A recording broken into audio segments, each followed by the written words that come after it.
Your Storm Station forecast with meteorologist Malcolm Byron. Okay, when looking at high temperatures over the next couple of days, it's really important to compare it to the average, which sits in the middle 80s for late September. And you'll notice all of our highs through Saturday are either near or slightly above average. And for the next 2 days, as we wrap up September and move into October, we'll likely eclipse the 90-degree mark, making a run for it tomorrow and on Wednesday before scaling back into the upper 80s Thursday onward. So will it be warm?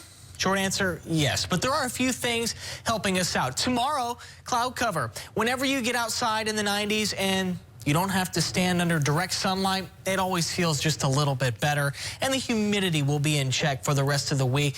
I felt that outside just a few moments ago. As you just saw, even temperatures may come down by a couple of degrees. So it's not all bad news here. There are a few things going for us.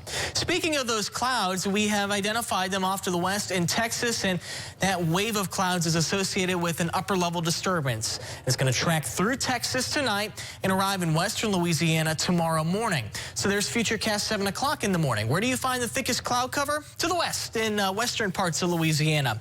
But the edge of that cloud deck is getting pretty close. In fact, by that time, we may notice a few passing clouds, and then they continue to pour into the area.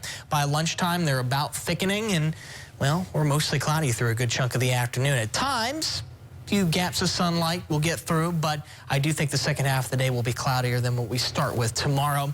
Can't totally rule out a spotty sprinkle or two. The setup supports it, but it's not going to be a huge deal. And, well, we get those clouds out of here late Tuesday and wake up to a little more sunshine Wednesday morning. So on the Storm Station 7-day forecast, you'll notice a slight warm up into Wednesday by about a degree or two, and that's just in response to a little more sunshine.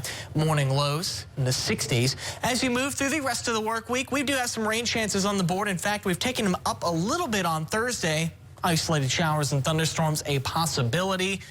Just be prepared for that, but it doesn't look like it's going to be a widespread deal. Moving into Friday, back down to spotty action, and even we'll rule out some spotty to isolated showers and storms over the weekend, but that's a real interesting forecast. I have seen an indication within some of the data for something like this forming, an area of low pressure right along the Gulf, and if it's strong enough and close enough to us, it may wrap around some Gulf moisture and pull it inland next weekend. But I'm going to emphasize this point right here. The placement of it is uncertain. It's just not known at this time. We're going to have to pinpoint that over the next couple of days here, because if it's a little bit closer to us, that would result in a scenario where we might be a little bit on the wetter side of things on Saturday or Sunday. Farther away from us, the opposite, maybe a little bit drier. Meanwhile, out in the tropics, we are tracking Tropical Storm Imelda and Hurricane Umberto, both of which are not far from us, or at least the United States. Fortunately, they'll pull away from the United States, but targeting Bermuda potentially?